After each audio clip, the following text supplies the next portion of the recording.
Hi, everybody, and welcome to the weekly market recap. My name is Andreas Haralampus. I'm a senior market research analyst at Waves, and this is a small section outlining the key events that have taken place throughout this week. So, without further ado, let's get started.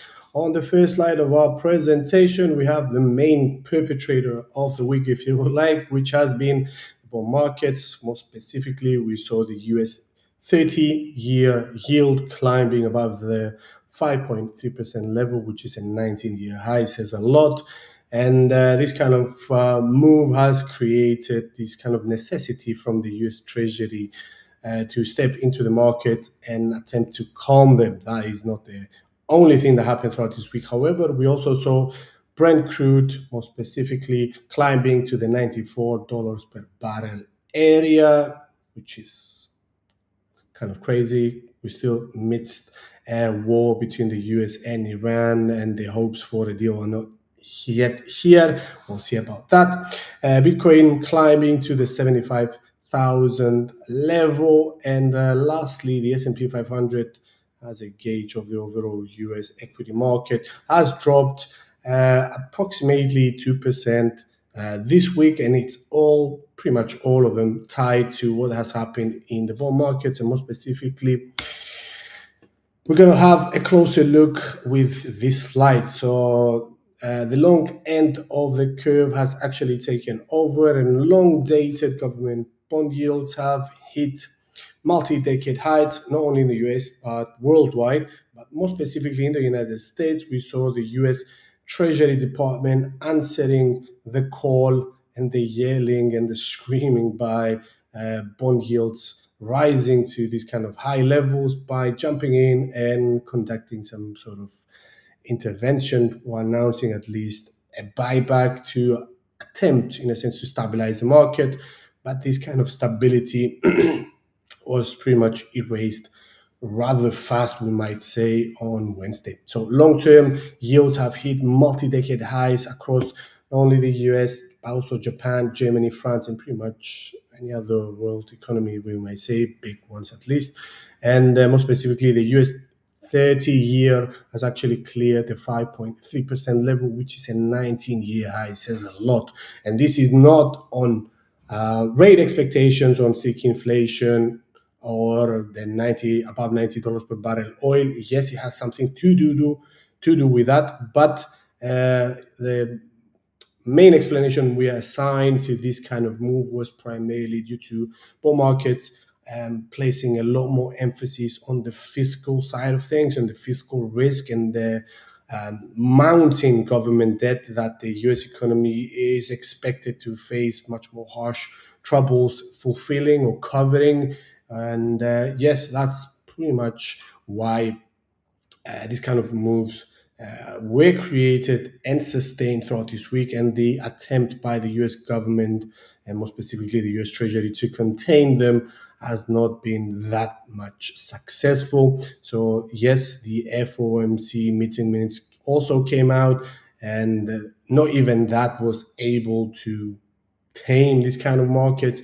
So these bond vigilantes are actually playing their cards all over this week, and this kind of move continues to be the main event assigned to this week, and probably it's going to be a key theme for the next week if we don't see some sort of quick support coming in. So moving on to the next topic, which is oil, more specifically, the premium of oil per barrel is yet again the main attraction on the commodities world, if you will like. So crude has climbed towards its highest level since late last July as the US and Iran standoff continues to escalate and escalate sharply, more specifically, which is keeping this supply premium under the whole inflation story alive and kicking. So Brent has crossed the $94 per barrel, as we mentioned,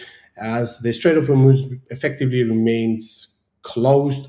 According to some reports, 2 to 3 shipments pass through the strait, which is ridiculously low. Some others are pointing towards a shadow fleet that manages to escape the Strait of Hormuz, and it's not being recorded due to the transponders being turned off. So we're not actually that certain about how many ships are passing through the strait, but the fact is they're not as much or as they used to be. There is far away from the average, and that's another factor keeping these elevated oil prices alive. So President Trump has also vowed to unleash some sort of economic warfare game on Iran, and this kind of sanctions, if I'm not mistaken, these were the 8th in 2026, are coming back into the game again. So let's not forget, Iran has been the most sanctioned nation from the United States over the past 3 or 4 decades now. This is nothing new, but the fact that for some reason the US president comes out and says he's going to apply economic warfare and economic isolation on Iran, or like he has never seen before, maybe it's another reason to pay close attention to this, because as we know, Iran's shadow banking network is a big problem for the United States, which in a sense is giving away or giving the opportunity or creating a backdoor on the US fiscal system controlled by the hegemon, by the United States, and they want to patch up that hole as soon as possible. Maybe that's what the US president is referring to. We'll see. But yeah, the standoff is indeed widening, and this kind of squeeze is going to create much more financial issues on this kind of commodity. Maybe we're going to see Brent crude climbing above the $100 per barrel level if we see some sort of strikes over the weekend taking place and the escalation of tensions kind of being ignited or reignited, or at least get more fuel. So the next slide is about safe havens. And I have to admit, there is only one safe haven listed in this kind of slide, and it's gold. It's not Bitcoin, obviously. So more specifically, we saw gold sliding by approximately 2% earlier this week, as it was expected to behave, since bond yields or rising bond yields tend to do that to gold, because again, bond yields are an asset bringing back or paying premium or paying dividends or paying interest payments to those that buy it, compared to safe havens such as gold, which do not provide any sort of intermediate payment or periodic programmed scheduled payment. So that is a healthy or reasonable reaction that we saw from gold earlier this week on the back of yields rising. And on the flip side, we saw Bitcoin rallying from 65,000 to 75,000 by Friday earlier today, which is roughly 15%, as this kind of debasement hedge is catching bids at or during the moment that the US Treasury has signaled that will lean on the market with its balance sheet. And we're talking about the announcement from the US government to start buying back their own debt, and which is, again, signals trouble in the eyes of the market. So some market participants allocated more funds in Bitcoin and have driven its price upwards, mainly because they don't see the US government as a paramount of safety in regards to their debt obligations. So yeah, they assign much more faith in the digital currency rather than the US government. Let's see how that plays out. So lastly, we're going to close the show by saying, what do we expect for next week to happen? So the Treasury buyback has indeed brought some calm. It was temporary, but we'll see whether that holds. And the long, if and should the long end of the yield curve, more specifically 10, 20, and 30-year government bond yields, continue their rally, we're going to see much more problems, not only in equity markets, but also in the overall health and perceived, let's just say, view of the US economy as a whole. So besides that, We're going to focus next week primarily on PCE inflation. Hopefully, that's going to be some sort of enlightening piece of data that's going to give us much more clues about what is the Federal Reserve going to do in their upcoming decision, which is in September. But also, we're going to pay close attention to the statements by the new Fed Chair, Kevin Walsh, at the annual Jackson Hole